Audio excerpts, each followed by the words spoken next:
Shalom, peuple de Dieu. Merci, ça faisait un temps qu'on se voyait pas. Bonjour à vous, ça dépend à la fuseau horaire. Nous sommes 7000, comme on dit toujours, et on va le répéter. Nous sommes dans le premier livre du roi, chapitre 19, verset 18. Et quand nous parlons de ces messages, on parle et on explicite par rapport à la conversation du prophète Élie, le Tishbite et l'Éternel Dieu. Oui, le prophète Élie, sous un gêné, était en train de prier. Il demandait que Dieu puisse le reprendre sans le savoir que Dieu avait exaucé cette prière. Et au moment où ils sont rencontrés avec Dieu, au mont Carmel, dans la caverne, et Dieu lui a dit, qu'est-ce que tu fais ici? Et il a donné beaucoup d'explications à Dieu. L'Éternel lui dira, va oindre Jéhu, Azaël, Élisée. Pourquoi Élisée te remplacera? Et on dit, on va toujours les répéter, on remplace la personne qui ne plus. C'est alors que nous descendons dans le verset 18 du chapitre 19. Toutefois, je parnierai 7000 hommes, tous ceux dont le genou n'ont point fléchi devant Baal, ni le lèvre ne l'a point baisé. Voilà, nous sommes 7000, comme on dit toujours. Je m'appelle Fallon Olonou Bokeh, docteur de la parole. Mais avant tout, avant de commencer d'entrer dans notre thème révélateur, nous allons prier.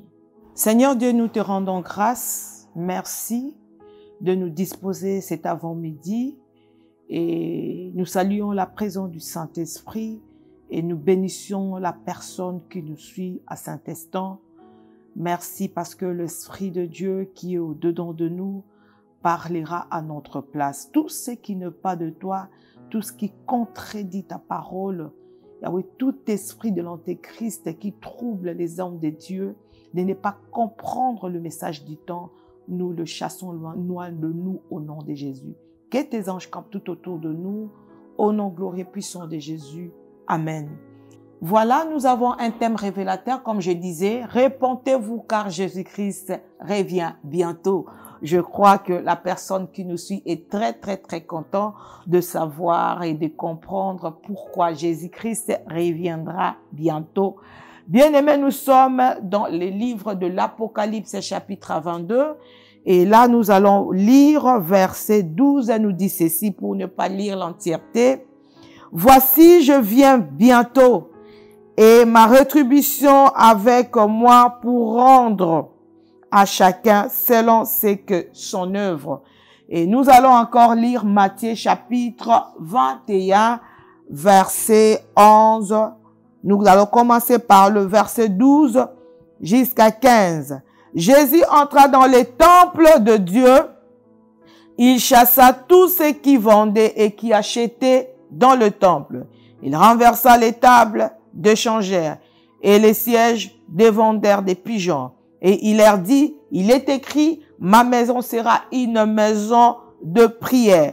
Mais vous en faites une caverne de voleurs. Des aveugles, des boiteux s'approchèrent de lui dans le temple et il est guéri la parole du Seigneur. Bien-aimés conférenciers de Yahya Jésus-Christ, serviteurs, servants de Dieu, shalom.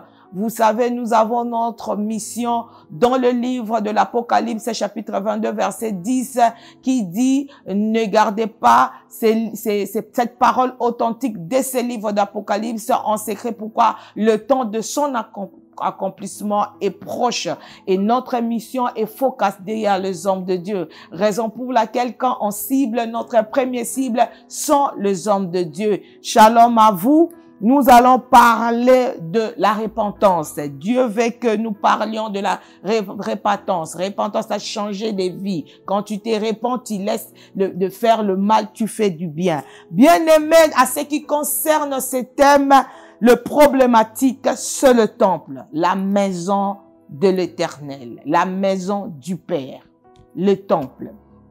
Pourquoi? Parce que la Bible nous parle dans Ephésiens, chapitre 5, verset 31, ça nous parle d'un mystère qui est dans le foyer, qui est dans une maison. La Bible dit, c'est pourquoi l'homme quittera son père et sa mère et s'attachera à sa femme et les deux deviendront une seule chair. Et si nous continuons, nous descendons, on dit ce mystère est grand. C'est par rapport au Christ et à l'Église. Donc, à ce qui concerne l'Église, Jésus-Christ tient les bâtons et Jésus-Christ parle avec rigueur, beaucoup de rigueur. Jésus-Christ a une température hausse. Donc, Jésus-Christ tient le bâton et frappe. Il parle avec dureté à ce qui concerne son temple, à ce qui concerne son église. Bien-aimé de l'Éternel, serviteur de Dieu, pasteur, bishop qui nous suit, Dieu nous envoie de vous dire, de vous repentir. Dieu nous donne ce message de vous demander à parler aux fidèles de votre église, à l'assistance de l'église, de se repentir. Pourquoi? Jésus-Christ va revenir bientôt. Et Jésus-Christ, quand il revient bientôt, c'est pour prendre son église. Et l'église, c'est l'ensemble des personnes qui vivent sans péché. C'est-à-dire, dans ton église, si tu autorises des choses qui sont contraires à la volonté du Christ, au principe du Christ, bien aimé, cette église, premièrement, ne sera pas appelée l'église et ne sera pas enlevée. Ne soyons pas étonnés ces jours-là. La Bible nous parle dans Éphésiens chapitre 1, verset 20 à 22. Comment le pouvoir a été donné, bien aimé, à Christ par son Père Dieu.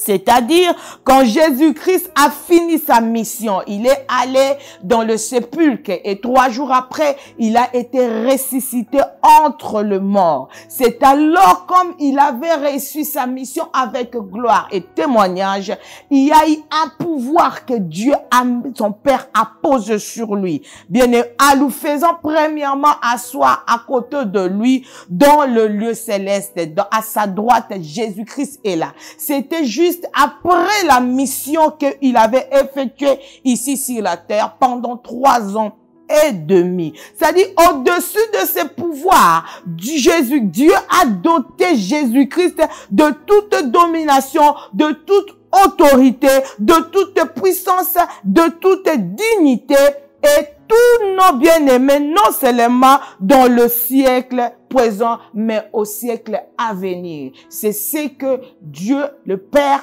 avait doté à son Fils après avoir réussi ta mission. Nous parlons à la personne qui ne sait pas comprendre sa mission, qui jusqu'aujourd'hui, il prétend dire qu'il est serviteur de Dieu, mais on ne sait pas le trouver dans sa mission. Il est égaré. Donc Dieu, le Père, quand il a donné le pouvoir à son Fils, la Bible est en train de dire, il a mis tout sous ses pieds et il lui a donné pour chef bien-aimé suprême l'Église. Pourquoi? L'Église est le corps du Christ. J'aimerais que nous comprenions ensemble de vous pourquoi Jésus-Christ tient le bâton pour frapper. Nous avons lu dans Matthieu chapitre 21 verset 12 comment Jésus-Christ a tenu le bâton pour frapper. Pourquoi il a tenu le bâton? Pourquoi? Parce qu'il est le chef direct, le chef suprême de l'Église. C'était ça, bien aimé, la fonction que son Père lui a donnée. La tâche que son Père lui a donnée. Il lui a doté des galons. Et ces galons-là, être le chef suprême de l'Église. Et l'Église, c'est son corps. Alléluia, bien-aimé. C'est son corps. Bien-aimé de l'Éternel, serviteur, servante de Dieu, quand on disait dans Jean chapitre 2, verset 19, quand Jésus-Christ parlait aux Juifs qu'il va détruire le temple et les relèvera après 3 jours, les Juifs n'ont pas compris. Or, il parle de son corps.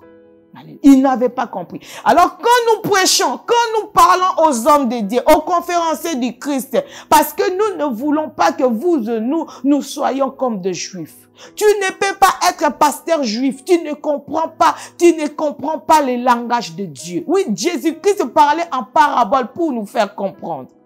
Et s'il a pris cette image d'un foyer, d'un époux avec son épouse, parce que dans le foyer, ce n'est que la soumission. Si la femme ne se soumet pas à son mari, si l'épouse ne se soumet pas à son épouse, il n'y a plus foyer. Alléluia. Donc Jésus-Christ, pour faire comprendre à sa population le vrai sens du mot église, il est simple avec ces mots. Avec ces mots. Alléluia. Et nous devons comprendre, nous ne pouvons pas démérer comme si on était de juifs. Parce que quand il a dit que je peux détruire pour relever après 3 jours, pour reconstruire après 3 jours, les Juifs n'avaient pas compris. C'est-à-dire Dieu a toute personne qui cherche à détruire son temple, Jésus-Christ lui-même détruira la personne. Parce que quand tu touches à la maison de Dieu, quand tu touches à l'église, tu touches directement à Jésus. Tu as affaire à Jésus parce que tu as touché son corps. Il a rigueur, il parle avec rigueur, il tient les bâtons à ce qui concerne son église. Raison pour laquelle nous, en tant que serviteurs de Dieu, il est recommandé que nous sachions qu'est-ce que nous sommes en train de faire. Nous suivons qui? Sinon, si pas comme ça, nous sommes dans l'égarement et directement Jésus-Christ nous détruit. Ne sois pas étonné. Aujourd'hui, tu es en train de propulser dans tout ce que tu fais. Mais si tu ne sais pas contrôler ta mission, bien aimé, tu seras détruit. Tu seras d'autres serviteurs, servants de Dieu. Alléluia. Si nous suivons bien cette histoire, la Bible nous parle comment Jésus-Christ est allé dans sa maison. C'est sa maison. En arrivant là-bas, il trouva les marchands. Il a trouvé les acheteurs. Il a trouvé les publicains. On a fait de sa maison, le temple, l'église, un supermarché. Tout le monde pouvait venir acheter. Tout le monde pouvait venir vendre, tout le monde pouvait venir à voyager, tout le monde pouvait exporter, tout le monde pouvait importer. Il y a eu désordre et l'église a perdu le vrai sens du mot église. Alléluia. Et Jésus-Christ, non seulement ça l'avait vraiment dérangé, il a tenu les bâtons. Parce que quand je disais Jésus-Christ, quand il a saigné, quand il faisait son ministère, pendant ces 3 ans et demi, avant d'être mort et être ressuscité, bien aimé, il avait toujours les bâtons spirituels, les bâtons physiques. Et cette fois-ci, c'était maintenant les bâtons spirituels. Parce que trop, c'est trop. Et il nous a envoyé 7000 pour dire à la personne qui nous suit à Saint-Instant, il a le bâton, il est prêt pour frapper. Et quand il frappe, c'est aux yeux de tout le monde. Nous devons faire attention à nous en tant que serviteurs, servants de Dieu.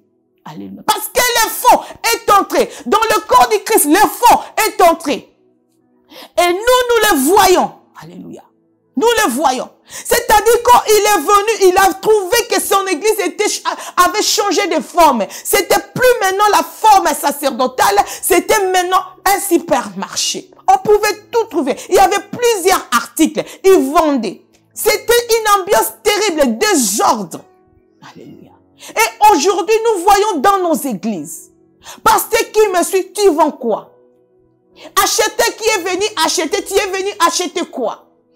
Tu importes quoi? Tu as fait dans ton église un endroit où tu peux faire ce que tu veux. L'église ne t'appartient pas, serviteur, servant de Dieu qui me suit.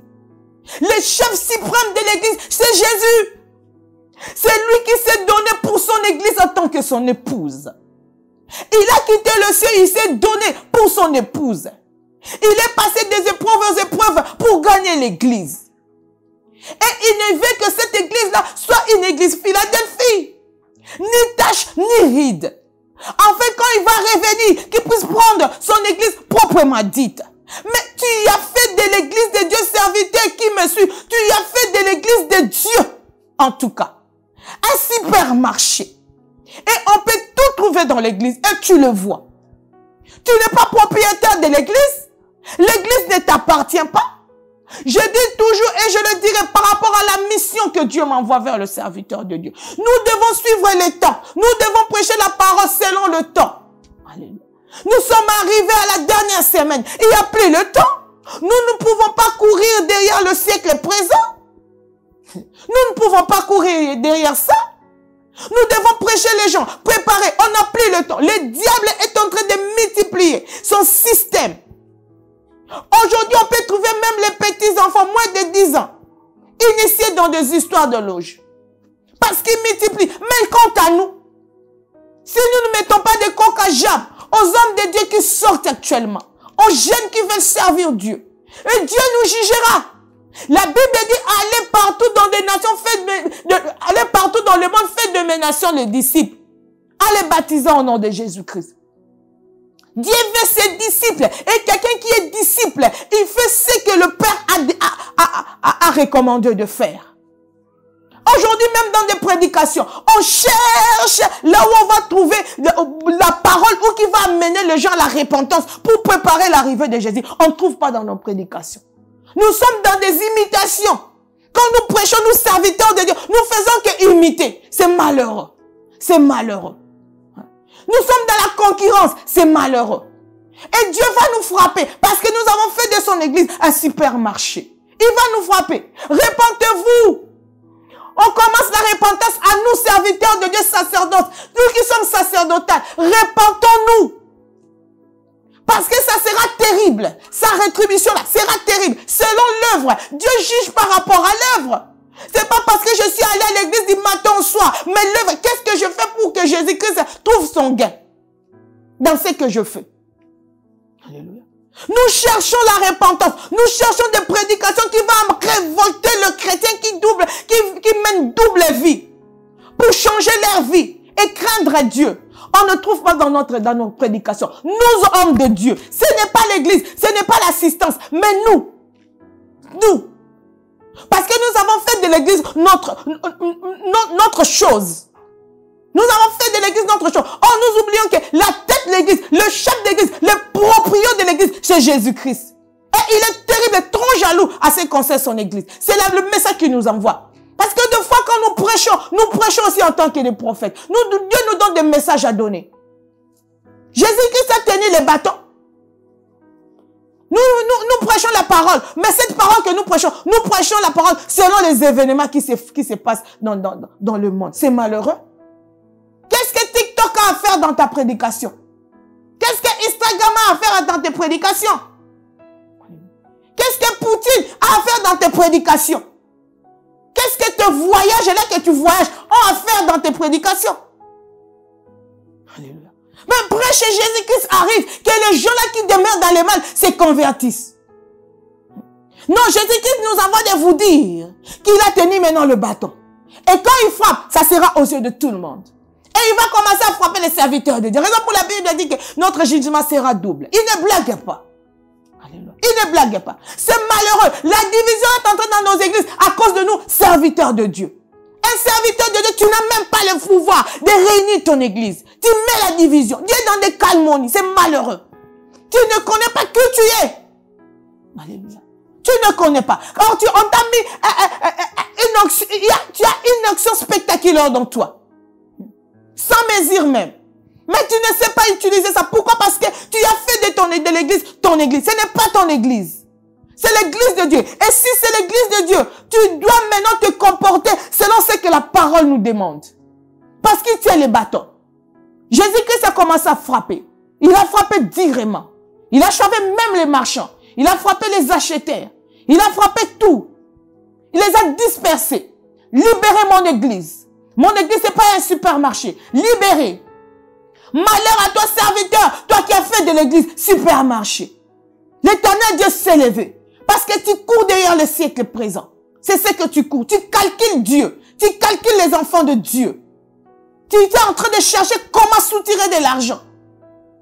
Tu es devenu cupide. Tu n'as plus souci des chrétiens qui vont maintenant dans le trou sans le savoir. Mais Jésus-Christ a dit, le temps est arrivé. Le temps est arrivé pour restituer à chacun selon ses œuvres. Bien-aimés serviteurs de Dieu, la Bible nous dit ceci.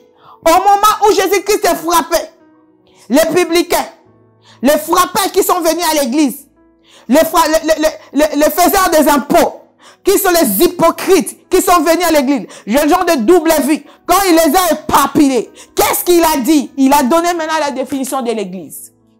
Serviteur de Dieu. Jésus-Christ a donné définition de l'église. Je parle aux hommes de Dieu. Peut-être il y a quelque chose qui t'échappe. Je m'appelle Fallon Bokeh Olonou. Je suis docteur de la parole. Et Dieu m'a oint, m'a donné la mission envers les hommes de Dieu. Peu importe ma façon de prêcher, c'est l'onction qui vient de Dieu par rapport à la vision et la mission qu'il m'envoie. Jésus-Christ a donné la définition de son église après avoir chassé ces gens. Quand il a maintenant balayé au travers ce fouet et l'église était maintenant vide, il a dit, ma maison sera une maison de prière. Serviteur qui me suit, tu as fait de l'église une maison un supermarché. Mais Dieu me dit, ce n'est pas un supermarché. C'est une maison de prière. La maison de Dieu sera une maison de prière. Jésus-Christ a dit que l'église, c'est une maison de prière. Quand on parle de prière, c'est concerté entre Dieu, conversation entre Dieu, la relation entre, la connexion avec Dieu. Tu cherches connexion avec qui? Est-ce que toi-même tu es connecté avec Dieu? Parce que si tu cours derrière les connexions du monde, tu risqueras d'embrasser des choses qui sont de l'antéchrist avec ses esprits. Mais l'église, c'est la connexion avec Dieu par la prière. Nous sommes connectés avec Jésus par la prière. À l'église, on prie sans cesse, comme la Bible le déclare. On prie sans cesse. Il y a chaîne de prière. Il y a prière matinale. Il y a prière matin. Il y a prière midi. Il y a prière soir. Il y a prière minuit. Tous les heures, c'est les heures de prière. C'est à partir de la prière que Dieu te donne des révélations. Par rapport à l'assistance qui est au devant de toi. Par rapport au message que tu vas donner. À la nourriture spirituelle que tu vas donner. Parce que les gens ont faim. Ils veulent manger. Mais ils vont manger quoi? Parce que toi, tu es dans le marchand. Tu importes et tu exportes dans son église. L'église, c'est la maison de prière. C'était le sens et la définition que Jésus-Christ a donnée. Juste après avoir chassé le marchand. Nous sommes 7000. Et nous sommes les réserves de Dieu. Et Dieu est en train de nous faire sortir l'une après l'autre parce que nous sommes ses flèches. Ne vous étonnez pas quand Dieu va en faire sortir une autre flèche après Maman Fallon. Parce que nous, serviteurs de Dieu, nous oublions notre vrai sens. Pourquoi nous sommes appelés? Pourquoi? La Bible dit, après avoir donné la définition de l'église, toi qui as fait de ton église supermarché, la Bible nous dit clairement, les malades sont venus et ils ont été guéris. Bien-aimés serviteurs de Dieu, parlons entre nous. Aujourd'hui, dans notre église, c'est très difficile que tu trouves que quelqu'un qui est venu, qui était lié, soit détaché. Qui avait une certaine maladie incurable soit guéri. Un paralytique puisse marcher. C'est difficile. Un aveugle qui est venu aveugle physique puisse recouvrir la vue. C'est difficile. Amener une mort dans ton église, c'est difficile. La mort puisse être ressuscitée. Pourquoi? L'église n'est plus un endroit de prière. Quand tu viens à l'église, c'est vide. Toute la semaine, on attend seulement la prière de mercredi, la prière de vendredi, la prière de samedi, et le culte, ils viennent. Mais l'église, c'est proprement dit un endroit de prière sans cesse, pour que les miracles se produisent. Quand Jésus-Christ a donné cette définition, directement, les malades étaient venus. Ils sont entrés à l'église, ils ont été guéris. Jésus-Christ tient les bâtons. Il y a beaucoup de gens qui pleurent. Il y a beaucoup de gens qui se demandent. Ils pleurent avec, bien-aimés, sont nos pauvres. Or, l'église est là. L'église est là. Dieu va nous demander. Et ça sera terrible. Quelqu'un qui est stérile pendant plus de 15 ans, il pleure avec sa stérilité. Mais il va tout dans l'église. Il est fidèle. Il sert Dieu avec son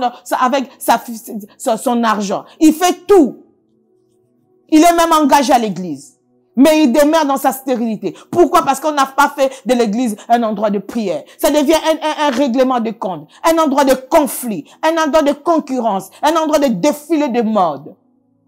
Nous qui sommes distraits, nous sommes dans la débauche, nous sommes dans les calmonies, nous sommes dans des divisions, nous sommes dans l'impureté. Dieu nous jugera. Dieu nous jugera. La Bible nous dit ceci dans l'Apocalypse pour clôturer. Nous voulons chuter. Notre thème, répentez-vous. Pourquoi? Parce que Jésus-Christ revient bientôt. Et ce message concerne tout le monde, à l'exception de personne. La Bible nous parle dans Apocalypse chapitre 22, verset 7. Voici, je viens bientôt. Jésus-Christ vient bientôt. Serviteurs de Dieu, nous sommes à la dernière semaine. Jésus-Christ vient bientôt. Et une semaine contient 7 ans. Mais nous n'avons que 3 ans et demi. Parce que le reste là, c'est pour le diable maintenant, qui va régner. Jésus-Christ revient. Nous sommes dans les 3 ans et demi. Quand Jésus-Christ va venir, il va prendre l'église. C'est alors que l'Antichrist va régner. Et toutes ces personnes qui vont rester là, qu'est-ce que tu attends pour leur dire que le châtiment sera grand?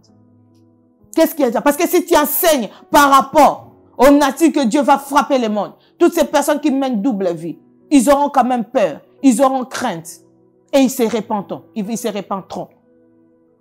La Bible nous dit dans Apocalypse 22:7, voici je viens bientôt. Heureux celui qui garde la parole de la prophétie de ces livres.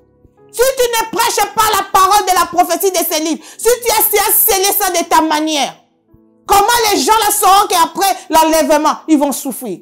Comment ils sauront qu'il y aura châtiment? Dieu va châtier parce qu'il va utiliser ces différentes natures.